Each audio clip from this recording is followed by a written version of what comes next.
13 years have passed since Caesar's assassination. An on-again, off-again civil war continued to rock the Roman world during these years, and then only 2 remained.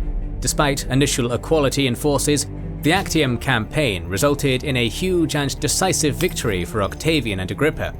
Nevertheless, the war was not yet over. Antony and Cleopatra had survived the battle, and so long as Antony was alive, Octavian would not be able to claim victory. One final push into Egypt would be needed, where Antony and Cleopatra would make their last stand. The final war of the Roman Republic was about to reach its conclusion at Alexandria. This video is made available for free thanks to our YouTube members and patrons. We fund our free content through our program of exclusive videos made for our members and patrons, who get 2 documentaries per week not available to the public. We've got a growing collection featuring the First Punic War, the history of Prussia, the Italian Unification Wars, and a review of the classic text Xenophon's Anabasis. We're now covering the Russo-Japanese War and Albigensian Crusades, not to mention our massive Pacific War week-by-week coverage, and a massive pool of other projects. All this is made for and with generous donations from our backers. So if you're enjoying our content and want to see more and support the cause of history, consider becoming a YouTube member or patron. You'll also get early access to public content, a spot in our lively Discord server, and behind-the-scenes info and goodies. We rely on our backers to support our growing team pumping out these videos, so thank you to everyone already involved, and we hope you'll consider joining in too. In the immediate aftermath of the Battle of Actium in September of 31 BC, 2/3 of Antony's fleet was either captured or destroyed, but his army was still in the field. Antony's orders were for them to march to Macedonia and then cross back into Asia Minor. Antony himself, however, would not lead them, a testament to how slim he considered their chances of success. Octavian and Agrippa's own army shadowed Antony's 19 legions, all of whom were by now weakened by disease and lack of resources. Not fit to do battle, the legions made a deal with Octavian, the entirety of the army surrendering to him without a fight. In exchange, Octavian spared all of the rank and file, and many of the equites and senators who had sided with Antony. There were some, however, who were too politically dangerous to be kept alive, chief among them Canidius, the overall commander of the army, and Cassius Parmensis, one of the last 2 surviving assassins of Caesar, and Gaius Scribonius Curio. This last figure was the son of the Curio who had once served as one of Caesar's commanders in North Africa, and more importantly of Fulvia, the ex-wife of Antony.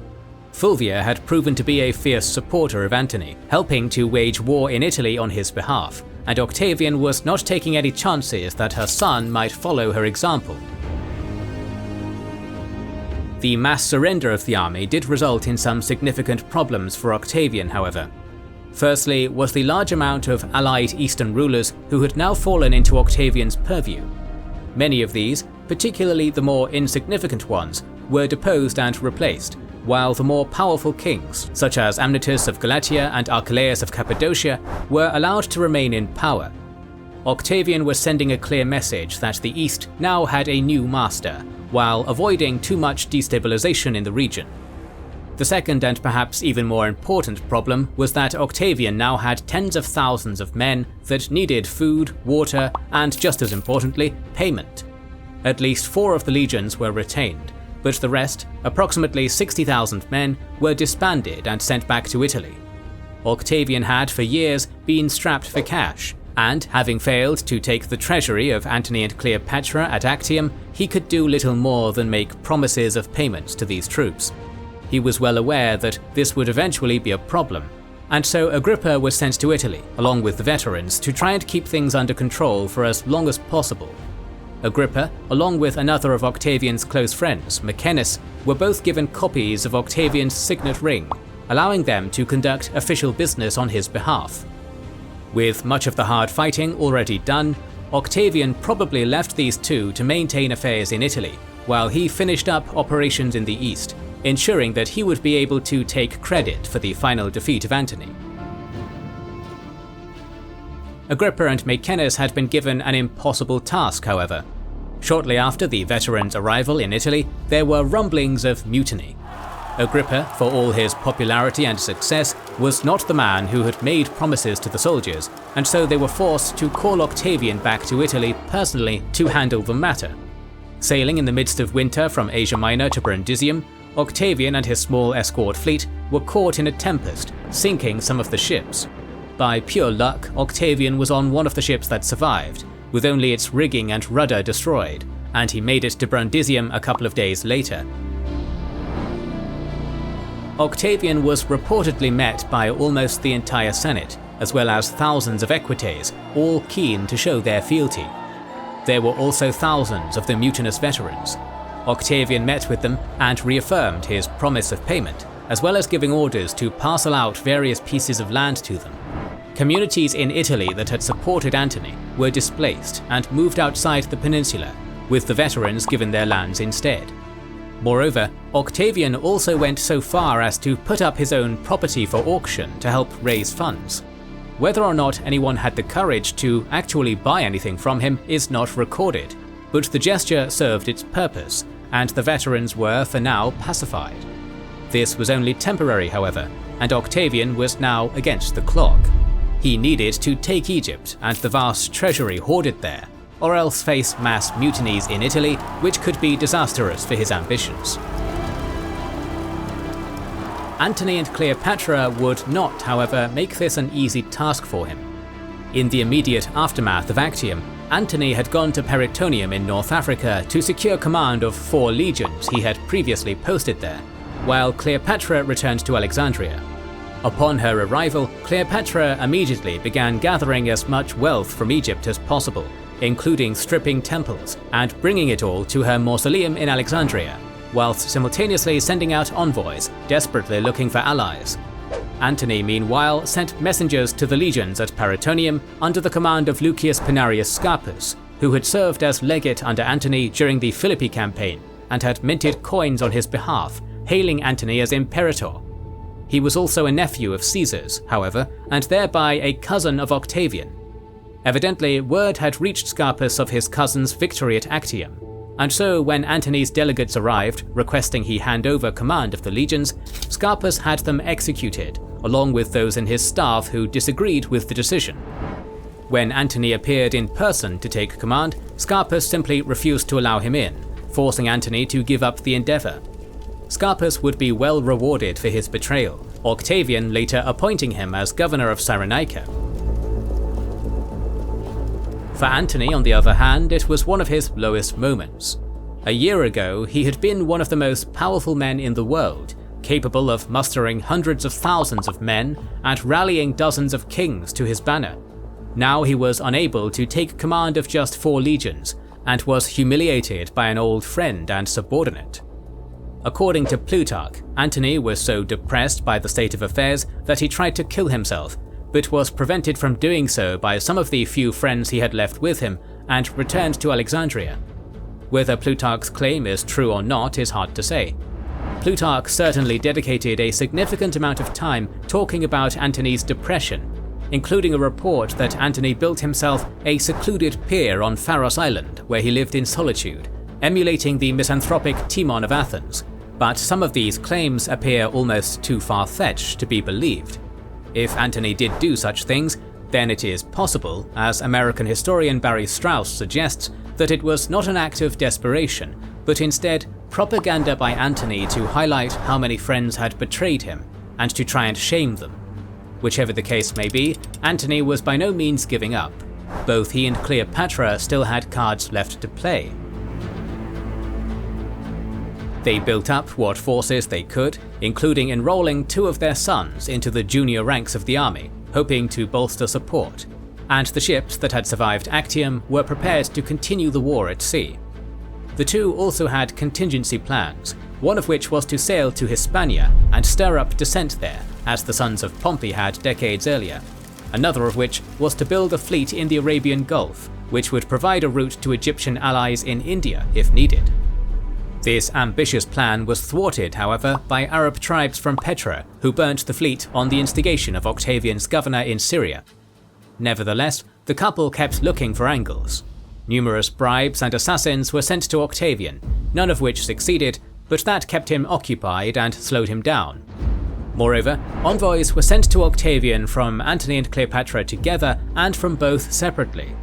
Behind Antony's back, Cleopatra supposedly sent Octavian a crown and scepter, effectively offering to become a vassal in exchange for her and her family's safety. Octavian accepted the gifts and publicly proclaimed that if Cleopatra abandoned her armies and kingdom, he would consider sparing her. In private, however, he made a separate offer. Cleopatra would be spared and allowed to stay a vassal monarch if she killed Antony. The latter, for his part, gave up the last of Caesar's assassins to Aurelius, who had taken refuge with him, and offered to live in exile as a private citizen in Athens. Octavian promptly had Aurelius executed and ignored Antony's other offers. Dio even claims that Antony offered to kill himself in exchange for Cleopatra and their children's safety, but it is hard to say how accurate this is. For Octavian's part, he still needed to tread carefully. The wealth of Egypt was gathered in Alexandria under Cleopatra's watchful eye, and he could not risk her fleeing with it, or worse, destroying it entirely. As such, Octavian was cautious to always respond to Cleopatra's appeals with various offers of clemency, and some sources claim even went so far as to send messengers saying that he was in love with Cleopatra. He would need to ensure that Cleopatra always had hope, up until the moment that he could seize control of the treasury. Plutarch paints a tragic view of the mood in Alexandria. Antony and Cleopatra disbanded their social group of so-called inimitable livers and replaced it with the Society of Partners in Death. All too aware of the approach of Octavian's armies, the couple and their friends partied late into the nights, each one presumably counting the days until Octavian's arrival. Meanwhile, Cleopatra began testing numerous poisons to find the ones that acted the fastest and were the least painful. Plutarch should be taken with a pinch of salt, but it is likely that his writings did reflect a genuine feel at the time. Everyone knew that it was only a matter of time before Octavian's forces arrived, and then it would be a matter of choosing to die on the battlefield or by their own hand. By now, Octavian was ready. To the west of Egypt, he sent Cornelius Gallus to take over command of Scarpus's 4 legions, while he marched a separate force of tens of thousands through Syria, planning to attack Egypt from 2 sides. Antony, in turn, marched his army with naval support to Gallus. Once again, he tried to appeal to the legions to rejoin him, but Gallus drowned out his appeals with a fanfare of trumpets. Frustrated, Antony attempted an attack from both land and sea, but he was quickly repulsed. In all likelihood, Antony's force was smaller than that of Gallus, and the attack was one of near desperation. In any case, Antony was forced to return to Alexandria empty-handed. Meanwhile, in the east, Octavian's forces had taken the stronghold of Pelusium, an important strategic strongpoint that Antony had banked on securing his eastern flank. While some sources do say that Octavian took it by force, others say that it was handed over by agents of Cleopatra to try and ingratiate herself with him. Whatever the case may be, Octavian was able to advance quickly and reached the outskirts of Alexandria just 10 days later in the summer of 30 BC.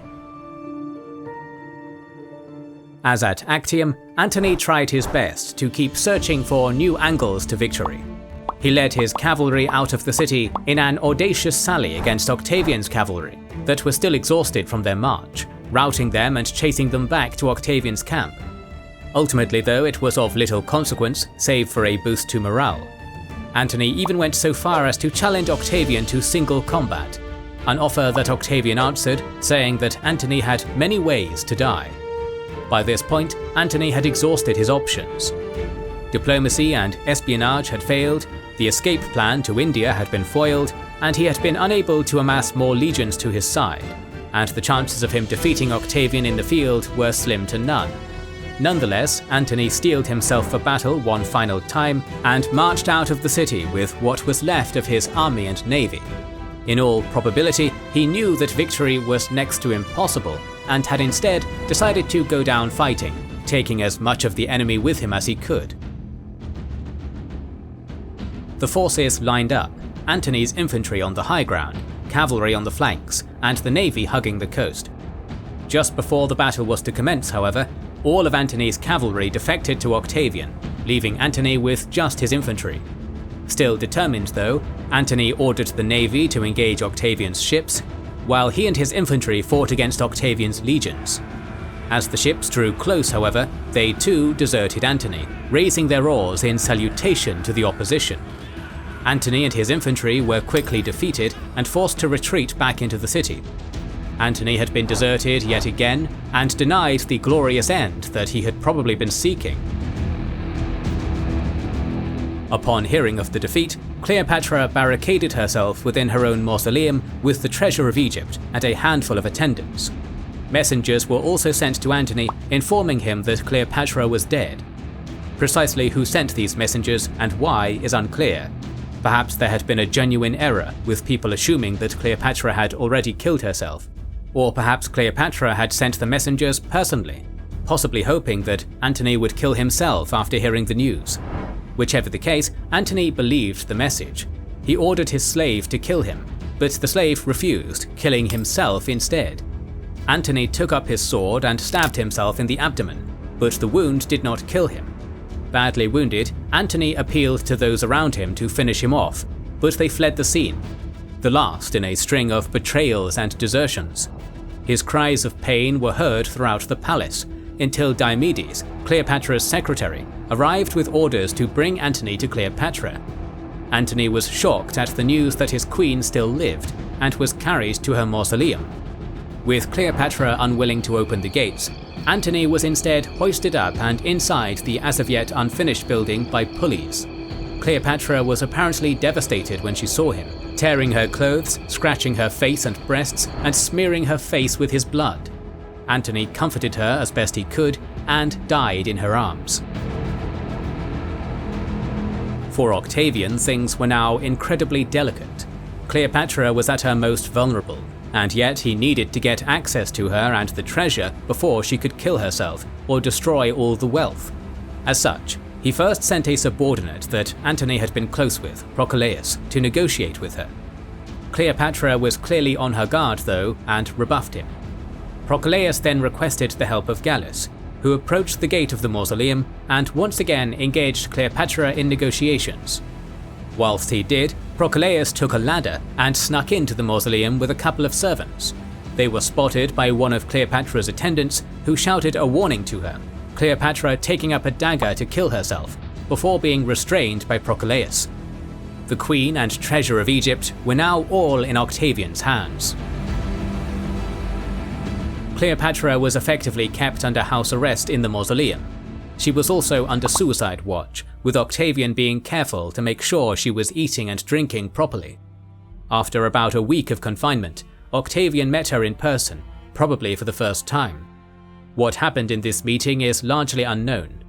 Cassius Dio says that Cleopatra tried to seduce Octavian with portraits of Julius Caesar on clear display to try and win him over.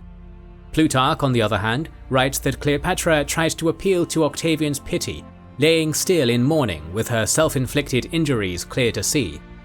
Given what the ancient writers claim about the cunning nature of Cleopatra, either scenario is plausible.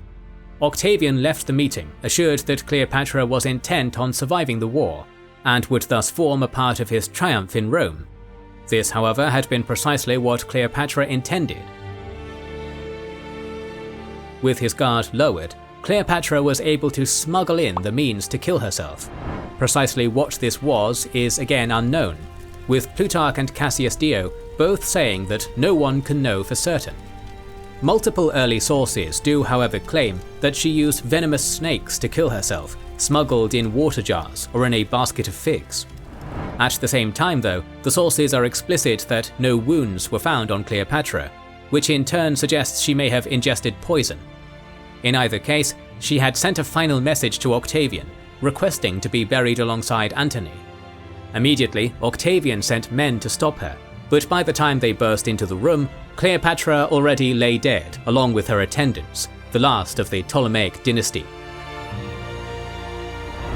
The deaths of Antony and Cleopatra marked the end of the final civil war of the Roman Republic. The two hold a confusing and often contentious place in history. Antony in particular is often maligned as a drunk, incompetent and foolish, a damning assessment that does not quite stand up to scrutiny. As a soldier, he was a brilliant leader of men, demonstrating courage and clear thinking in disastrous situations, such as the retreat in the Atropatene campaign. As a military strategist, he was not comparable to a man like Caesar, but he was certainly talented and competent.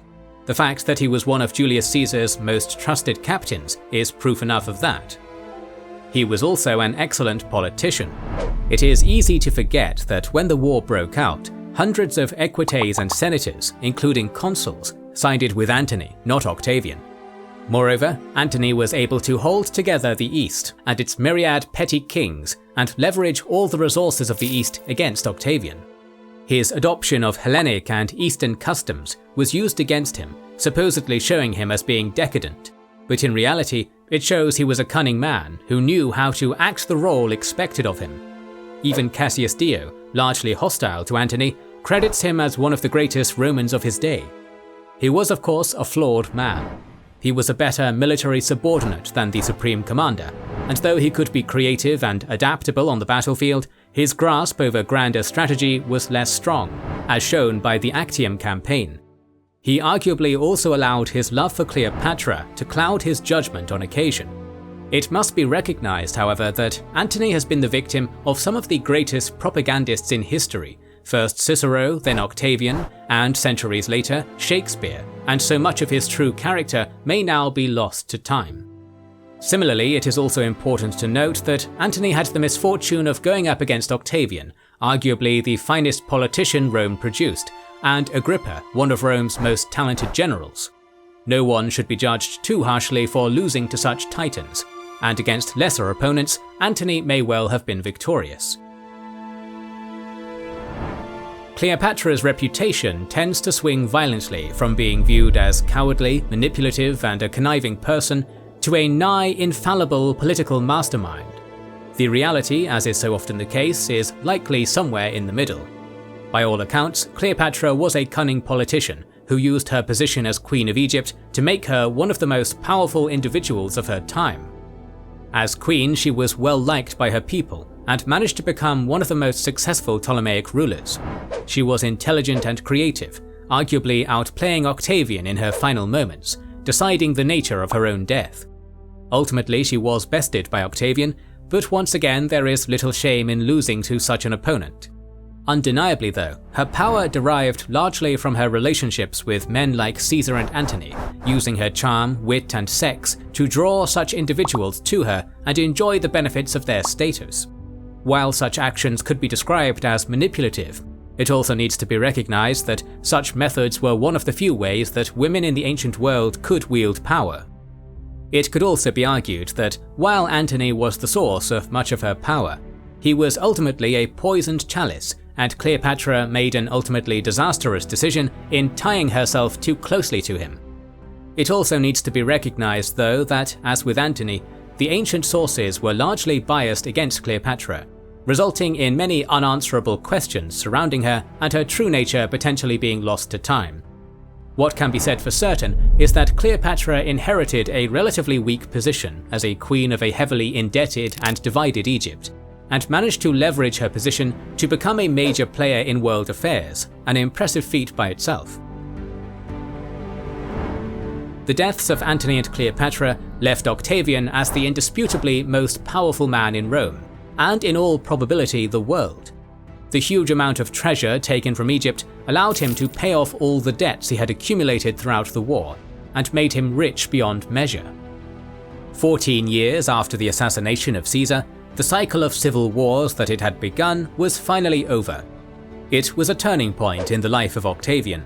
For the last decade and a half, he had been ruthless in his pursuit of power, leaving death and destruction in his wake. Now, having outplayed all his rivals, he could afford to be magnanimous and generous in victory. He could be Augustus. We will conclude the series on the last civil war of the Roman Republic and how Octavian transformed it into an empire in the coming months, so make sure you are subscribed and have pressed the bell button. Please consider liking, subscribing, commenting and sharing, it helps immensely. Recently we have started releasing weekly Patreon and YouTube member exclusive content. Consider joining their ranks via the link in the description or button under the video to watch these weekly videos, learn about our schedule, get early access to our videos, access our private Discord, and much more. This is the Kings and Generals channel, and we will catch you on the next one.